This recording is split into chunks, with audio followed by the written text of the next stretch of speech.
तर काल रात्री जे किराण्यानं गाडी भरला होती तिच्यात थोडा बहुत सामान राहिला होता, तर मग सामान वगैरे टाकला त्या गाडीत आणि मग ते गाडी पण सोडला आपण डोंगरगाव डेपोसाठी.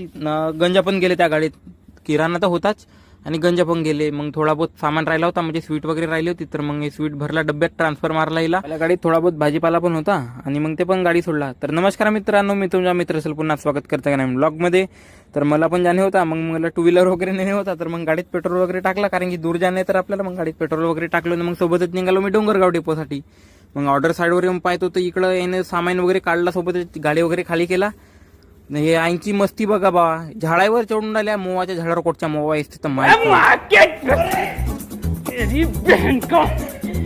त्याची ढकली चालू होती, कायची एकामेकाला शिवाय देतं हे. मग आलू वगैरे कापला, इकडं वांगे वगैरे पण कापणे चालू होते. मग इकडे चुलीत मीठ टाकलं आणि यांना गंजात धार टाकले.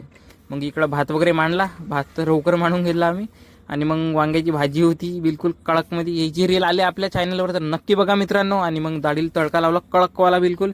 तेवढंच माझा मामा बघा कायची कामं करते तर. है मुझसे कोई स्मार्ट बताओ, खुद नहीं तुम खुद दे. मैं नसल म्हणलो, याच्यापेक्षा कोणी स्मार्ट पण आहे की आज. मग इकडे स्टॉल वगैरे लावला आम्ही आणि मग यांचे जेवण पण चालू करणे होते सोबतच. मग जेवण वगैरे चालू केला, मस्त रातपर्यंत जेवण चालले यांचे. आणि तेवढ्यातच यांचे जेवण झाले आणि ह्या वाराधून एंट्री मारल्यान बाबा कोटून आला तर हा. मग त्यांचे जेवण वगैरे निपटले, तर मग आम्ही सोबतच आपली गाडी वगैरे लूट करणं चालू केला. मग लवकर गाडी वगैरे लूट